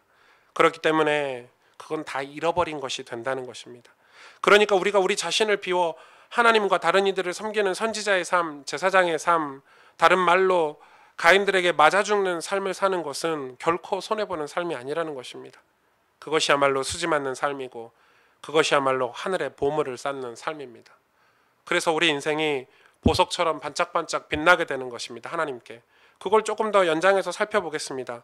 우리가 살아야 할 믿음의 삶, 오늘 본문을 잘 보시면 조금 의아한 부분이 나옵니다. 오늘 가인의 족보 끝에 이 25절, 26절을 한번 볼까요? 이 가인의 족보 끝에 하나님이 갑자기 아담 얘기가 갑자기 나오죠. 25절 아담이 다시 자기 아내와 동침함에 그가 아들을 낳아 그 이름을 셋이라 하였으니 이는 하나님이 내게 가인이 죽인 아벨 대신에 다른 씨를 주셨다 함이라. 셋도 아들을 낳고 그의 이름을 에노스라 하였으며 그때 사람들이 비로소 여호와 이름을 불렀더라. 이 셋과 에노스라는 여인의 후손 라인이 딱 등장을 합니다. 그리고 5장부터는 아담의 족보가 다시 등장하는데 거기에 다시 셋과 에노스가 나오는데 굳이 이 가인의 족보 끝에 셋과 에노스를 또 등장을 2번을 시키거든요. 왜 등장을 시키는지, 이거는 단순히 족보 얘기를 하는 것은 아닙니다. 단순히 족보 얘기는 5장에 나옵니다. 이 족보 얘기를 하는 게 아니라 무엇인가 하나님이 우리에게 다른 메시지를 주고 있다는 것입니다. 무지한 자의 죽음으로 말미암게 되는 하나님의 라인, 하나님의 씨, 즉 부활한 성도들을 상징하는 것이 바로 셋입니다. 아벨은 예수 그리스도를 상징하고 셋은 저와 여러분, 예수 그리스도를 믿는 저와 여러분을 상징합니다. 근데 그 셋이 아들을 낳았는데 에노스라는 아들을 낳았습니다. 이 에노스는 뜻이 무엇이냐? 이슈입니다. 이슈. 우리 성민이 결혼식 때 부르던데 알고 불렀는지 모르겠어요. 이슈. 이슈는 사람이라는 뜻입니다. 이 사람이라는 뜻의 히브리어입니다. 에노스가 사람으로 태어났다는 것입니다. 무슨 말이죠? 그러니까 여인의 후손의 라인 셋의 자손은 가인들의 자손들이 이 강한 자로 이 땅에서 자기를 보호하기 위해서 성을 쌓고 문명을 만들고 살인자의 삶을 살고 있을 때 이 에노스라는 뜻, 사람이 무슨 뜻이죠? 티끌이라는 뜻입니다. 흙이라는 뜻입니다. 이 이슈의 어근은 흙, 티끌이라는 뜻입니다. 그래서 아벨이 아들을 낳았는데, 이 셋이 아들을 낳았는데 에노스라는, 즉 사람, 티끌이라는 뜻의 이름을 딱 지어서 이 땅을 살게 되더라는 것입니다. 그래서 이 가인의 자녀들과 아벨의 이 셋의 이 자손들을 극명하게 하나님이 지금부터 대조하기 시작하시는 것입니다. 사무엘상 13장 20절에 여러분 보십시오. 온 이스라엘 사람들이 각기 보습은 이 철로 만든 이 농기구들을 이야기하죠. 삽이나 도끼나 괭이를 빌리려면 블레셋 사람들에게로 내려갔었는데, 무슨 말이죠? 이 가인의 자손인 블레셋이죠. 여러분, 가인의 자손인 블레셋이에요. 그리고 셋의 자손이 이스라엘 백성이에요. 이제 이해가 되시죠? 이 가인의 자손인 블레셋은 문명을 일구고 강한 자로 군림하기 시작했어요. 블레셋이라는 나라로. 하나님의 백성은 이스라엘은 삽이나 도끼나 괭이나 갈퀴의 날을 갈기 위한 보습을 빌리기 위해서 블레셋에 가서 그 도구를 빌려 쓰는 삶을 사는 거예요. 이게 바로 이 땅에서의 성도의 삶이라는 거예요. 여러분, 지금 우리가 문명 속에 살고 있잖아요. 블레셋 속에서 저와 여러분이 이스라엘 백성으로 살고 있는 거거든요. 그러나 그렇게 자신들이 티끌인 것을 인정하고 먼지인 것을 인정하고 사람인 것을 인정하고 이 땅에서 선지자의 삶, 제사장의 삶, 십자가의 삶을 사는 그런 삶을 통해서 하나님의 이름을 부르더라는 것입니다. 그래서 에노스라는 이름 뒤에 그때 사람들이 하나님의 이름을 불렀다라는 구절이 붙어 있는 것입니다. 자기가 스스로 강한 자가 되어 이 땅에서 군림하는 자들은 절대 하나님의 이름을 부르지 않습니다. 스스로 힘이 있어서 스스로의 힘으로도 세상을 주물럭거릴 수 있는데 왜 하나님의 이름을 부르겠습니까? 복받은 성도의 삶은 하나님을 불러야만 하는 환경과 상황과 사건 속으로 던져지는 것입니다. 우리는 그게 고난처럼 느껴지고 어려운 환경과 환난이라고 생각하지만 우리가 하나님의 이름을 부르는 그 삶이 선지자의 삶이고 그 삶이 제사장의 삶이고 그 삶이 십자가의 삶을 살아가는 믿음의 사람들의 삶이라는 것을 오늘 성경은 말씀하고 있는 것입니다. 이 성경의 명쾌한 대조를 여러분 보십시오. 누가 예수를 믿으면 세상 사람들 등짝에 올라가서 자기를 증명하고 자신을 자랑하고 살 수 있다고 가르칩니까? 예수 믿는다는 것은 그런 삶이 아닙니다. 십자가를 지는 삶입니다. 심지어 원수를 위해 예수님은 내 속옷뿐만 아니라 겉옷까지 벗어주는 자기를 비우는 삶을 살라고 말씀하셨습니다. 그렇게 하루하루 자기를 비워가는 삶이 바로 하늘의 보석을 보석답게 닦아내는 삶인 것입니다. 예수를 믿고 십자가를 지고 죽어주는 삶이 여러분 손해입니까? 손해라고요. 천만의 말씀입니다. 그렇게 비워주고 용서해주고 참아주고 사랑해주는 삶을 살며 이 땅에서 자신을 조금씩 죽여갈 때 하늘의 보물인 우리 성도가 점차 빛을 발하며 진정한 보석으로서의 삶을 누리게 되는 것입니다. 여호와의 이름을, 그때 사람들이 하나님의 이름을 불렀던 그런 보석과 같은 삶을 사는 것입니다. 그게 정말 행복한 삶이 아닌가요? 그러한 사람들이 가인처럼 라멕처럼 하나님과 내 이웃들에게 분노할 수 있습니까? 나보다 나은 사람들을 질투할 수 있습니까? 아니, 낮아지는 게 복인데 어떻게 나보다 나은 사람들보다 질투할 수 있습니까? 낮아지는 게 복인데 어떻게 비교하고 살 수 있습니까? 그런데 그들은 그 질투를 분노로 발산했습니다. 세상 사람들은 질투를 분노로 발산합니다. 견디질 못합니다. 그 수치심을 견디지 못해서 사람을 죽이고 심지어 자신을 죽이고. 여러분, 이번 주에 뉴스를 보십시오. 얼마나 살인사건이 많았는지 모릅니다. 이번 주 한 주에. 진짜 죽으려면 혼자 죽으십시오. 가슴 아파 죽겠습니다. 왜 자기 새끼와 부인을 죽이고 죽습니까? 여러분, 혹시 자살하고 싶은 생각이 드시면 혼자 죽으세요. 죄송합니다. 제가 설교 시간에 이런 얘기해서 너무 화가 납니다. 어떻게 3살짜리 5살짜리 아이를 죽일 수 있습니까? 아버지가. 그런 가인과 같은 삶을 살아서는 안 됩니다. 그걸 자랑하고 그걸 힘이라고 생각하고 그걸 떵떵거리며 산다고 생각하는 것입니다. 하나님의 은혜로 자신에게 쏟아부어질 하나님의 분노가 예수 그리스도의 십자가 대신 부어졌다는 것을 아는 사람들은 자신에게 상처를 입혔다고, 자신을 좋아해 주지 않는다고, 자신보다 다른 사람에게 인기가 많다고 그 사람을 분노로 때려 죽일 수 없는 것입니다. 분노와 질투는 죄로 인해 사람들에게 닥치게 된 사망의 증상들입니다. 그렇기 때문에 반드시 분노와 질투는 이 죽음의 증상인데, 이 죽음의 증상은 치유받아야 됩니다. 그런데 그 치유는 뭘로만 할 수 있습니까? 복음으로밖에 할 수 없습니다. 예수 그리스도의 십자가의 복음. 여기서 한 가지, 시간이 많이 지나겠지만 짚고 꼭 넘어가야 되겠습니다. 한국교회 내적 치유의 열풍이 한동안 불었습니다. 저도 고등학교 때 내적 치유에 관한 책들을 많이 읽었습니다. 데이빗 시멘즈 같은 사람들이 최초로 시작을 했습니다. 여러분, 그런 책은 읽지 마십시오. 여러분, 신앙에 아무 도움이 안 됩니다. 왜 그렇습니까? 그 내적 치유의 열풍이 들어서 뭐라고 얘기합니까? 저는 내적 치유 집회를 몇 번 가봤습니다. 갔더니 막 말씀도 주고 은혜도 하고 기도해서 뭘 기억하나로 그러냐면, 나에게 상처 준 걸 기억해내라는 것입니다. 기억이 안 나는데 기억해내라고 하더라고요.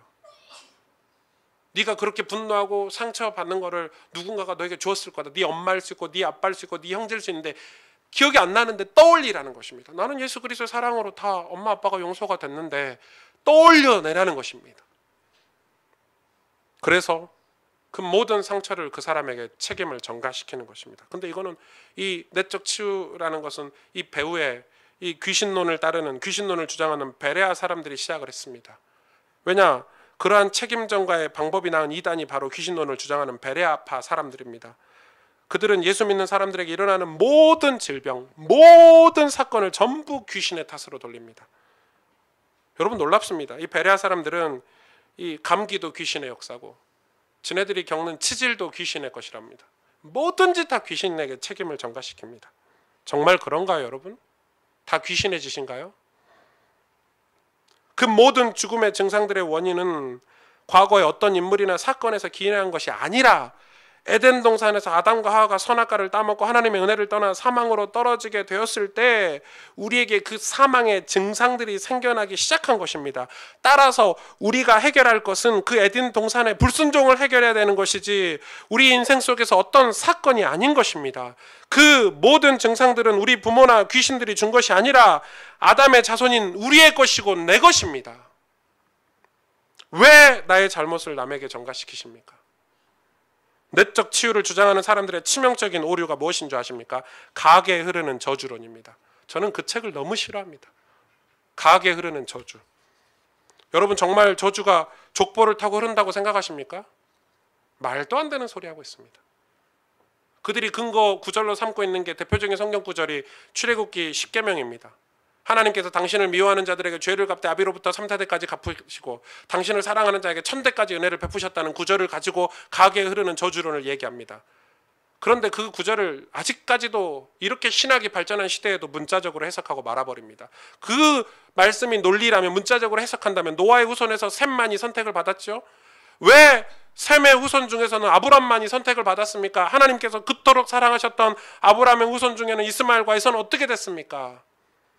하나님의 마음에 합하였던 자 다윗의 아들 압살롬은 어떻게 된 것입니까? 천대까지 복을 받는다면서요. 그리고 하나님을 사랑하지 않는 자들에게 내려지는 저주가 정말 3, 4대까지 미칠까요? 그럼 저 같은 사람은 예수 못 믿습니다. 예레미야 31장 29절에서 30절을 보십시오. 그때 그들이 말하기를 다시는 아버지가 신 포도를 먹었으므로 아들들의 이가 시다 하지 아니하겠고, 아빠가 신 포도주를 먹었는데 왜 아들의 이가 십니까? 신 포도를 먹는 자마다 그의 이가 신 것 같이 누구나 자기의 죄악으로 말미암아 죽으리라. 하나님은 분명 아비가 신포도를 먹었다고 아들들의 이가 신 일이 없을 것이라고 말씀하셨습니다. 그런데 무슨 가게 흐르는 저주가 있습니까? 자기 죄악으로만 죽으리라. 이게 곧 하나님의 말씀입니다. 여러분, 우리의 죄를 조상이나 귀신에게 전가하지 마세요. 하나님의 한량없는 은혜를 강조하기 위해 쓰인 히브리 사람들의 문학 기법일 뿐입니다. 천대까지 하나님의 은혜. 그럼 하나님 문학 기법입니다. 여러분, 나중에 바이블 스쿨 할 때 이 히브리 문학에 대해서 공부를 할 건데, 올겨울에 여러분 그때 한번 살펴보십시오. 히브리 문학을 알아야 성경을 이해할 수 있습니다. 만일 하나님의 저주를 받은 부모에게서 난 자식은 절대 하나님의 저주를 피할 수 없다면, 여기 계신 믿지 않는 부모님에게서 태어난 이 믿음의 사람들은 뭘로 해석할 것입니까, 여러분? 그래서 저는 태영아 사역자들이 그 어렸을 때 1살, 2살 때 막 이렇게 복음에 저는 고등학교 1학년 때 예수 믿었는데요. 태영아 때 체질이 안 바뀌면 평생 저주받고 산다고 메시지 하더라고요. 여러분, 태영아 때 복음을 안 받으면 평생 저주받고 삽니까? 그건 교육적인 측면이죠. 교육을 강조하기 위해서. 그걸 언약으로 붙잡으시면 안 돼요. 고등학교 때 예수님 만날 수 있고, 대학교 때 예수님 만날 수 있고, 청년 때 예수님을 만날 수 있고, 예수님을 만나면 상처에서 벗어나는 것입니다. 죄악에서 벗어나는 것입니다. 로마서 8장 1절 2절에 그러므로 이제 그리스도 예수 안에 있는 자에게는 결코 정죄함이 없나니 이는 그리스도 예수 안에 있는 생명의 성령의 법이 죄와 사망의 법에서 너를 해방하였음이니라. 아멘. 예수 그리스도 안에 있는 전체 모든 성도는 모든 저주에서 다 풀려난 사람들입니다. 그러면 우리에게 분노를 일으키는 상처라는 것은 도대체 무엇로 해석할 수 있습니까?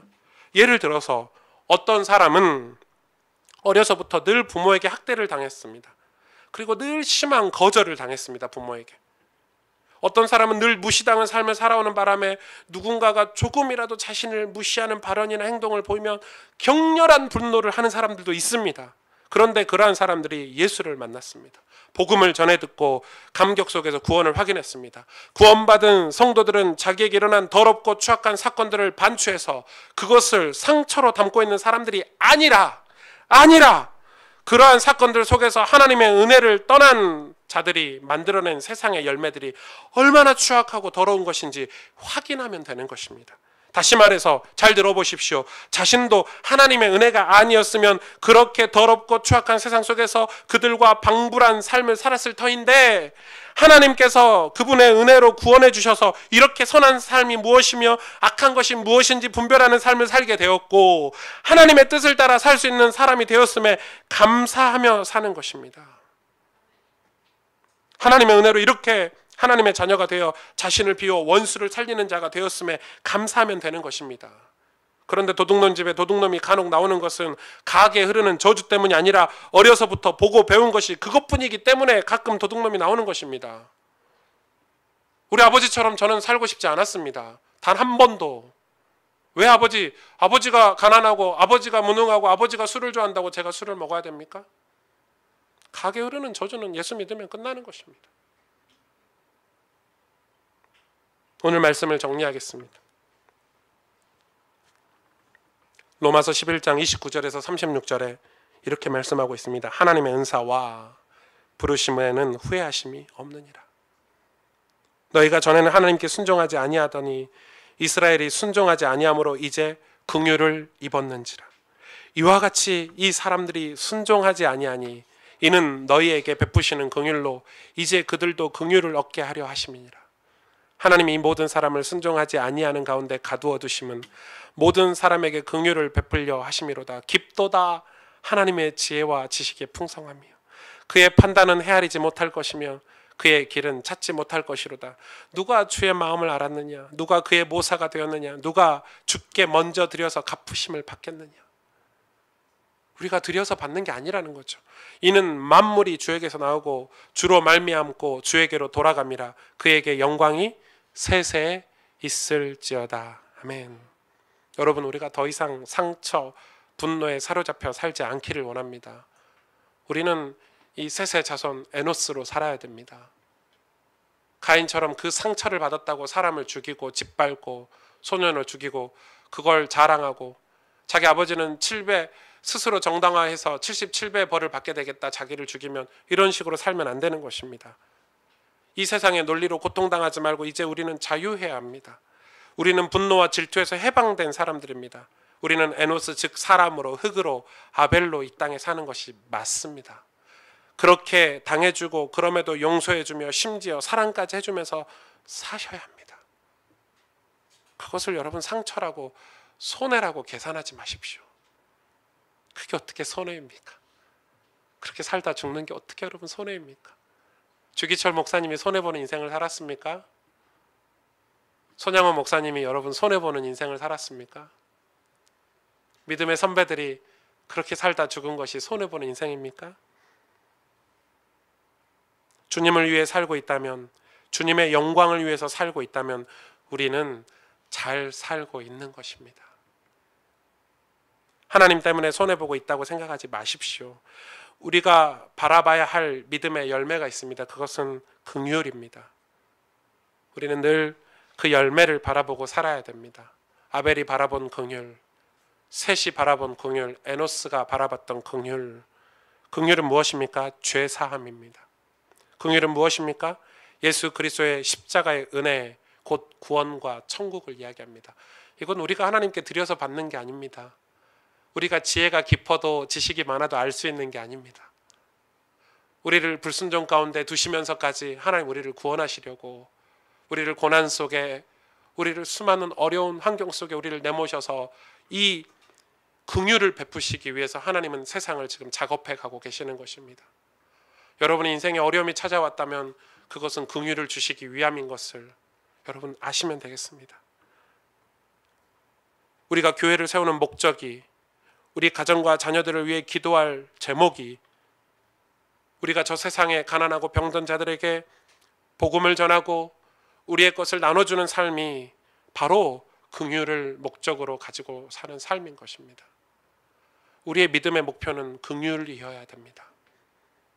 하나님은 제사장처럼, 선지자처럼 우리에게 살아가라고 말씀하고 계십니다. 그런 우리에게 긍휼을 열매 맺게 하실 것입니다.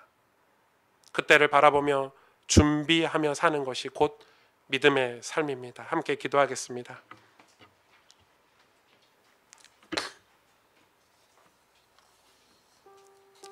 우리가 살아야 할 믿음의 삶, 오늘 가인의 후손들, 또 아벨의 후손들, 셋의 후손들을 바라보면서 분명하게 하나님이 극명하게, 분명하게 그 두 가지 삶을 대조하고 있습니다. 저와 여러분은 하나님이 아벨로 불러주셨고 에노스로 불러주셨습니다. 우리가 연약하다고 고백할 때 하나님을 찾을 수 있습니다. 우리가 티끌임을 고백하며 살기를 하나님을 원하십니다. 그래서 날마다 하나님이 필요하고 날마다 하나님의 은혜 앞으로 나아가는 그 믿음으로 살기를 하나님 원하십니다.